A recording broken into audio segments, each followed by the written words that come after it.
सलामकुम मैं मोहम्मद अख्तर तुसरे ते पे यूट्यूब चैनल ट्रैक्टर चेक दा आगाज़ तो बिस्मिल्लाह अंजाम खुदा जाने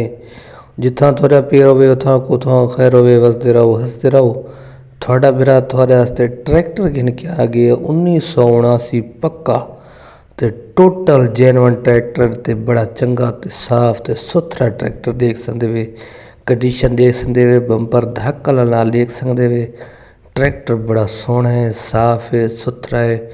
इंजन का हिस्से का गेयर का बिल्कुल सोलान है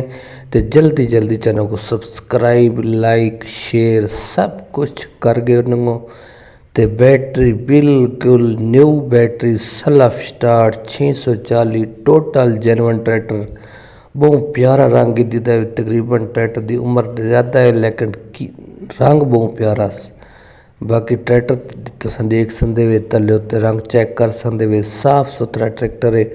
पक्का 1979 है ट्रैक्टर फॉर सेल है जिस प्यारे भाई नू चंगा लगे तो मेरे नाल रबता करे आवे सत बिस्मिल्ला जी आए नो तो जल्दी रबता किया करो क्योंकि ये जी चीज़ा जल्दी फॉर सेल थी वैदियां टायरा ताई बिल्कुल टायर 13 13.5 ने आख सकते हैं अगले टायर 13 13.5 ने आख सकते हैं बल्कि 14 नहीं आख सकते लेकिन तुम 13.5 ने समझो शो पक्का 13.5 ने पक्का पास किते तले रंग जड़े रंग 11 ने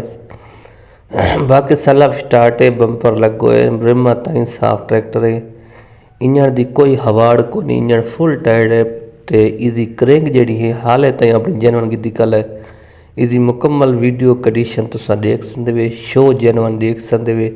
तले रंग तो सामने कंडीशन सामने ट्रैक्टर है फॉर सेल इसकी मुकम्मल वीडियो चेक करो तसल्ली दे नाल जिस प्यारे भाई नू पास आवे रबता करे तो आ वने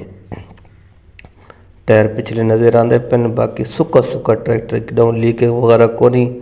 ये घर दे तसल्ली दे नाल रखण दे डाह दा ट्रैक्टर है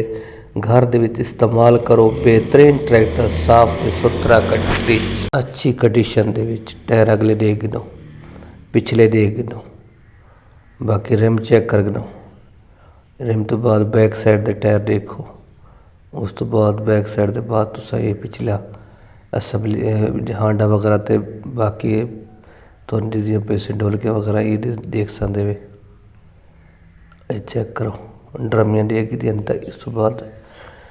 ये रिम देख गिनो टायर देख गिनो जर्नल के टायर बिल्कुल साफ हांडा देख गिनो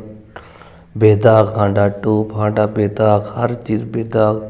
गियर बक्से ताई मुकम्मल किल काबला इजा पढ़ाए और चेक करो चेक करके मैंने रबता करके आ सकते कंडीशन बिल्कुल साफ सुथरा है ये देख दो ये चेक करो मेरे नंबर पर रबता करो तो आ वनो इस नंबर पर अल्लाह हाफिज़।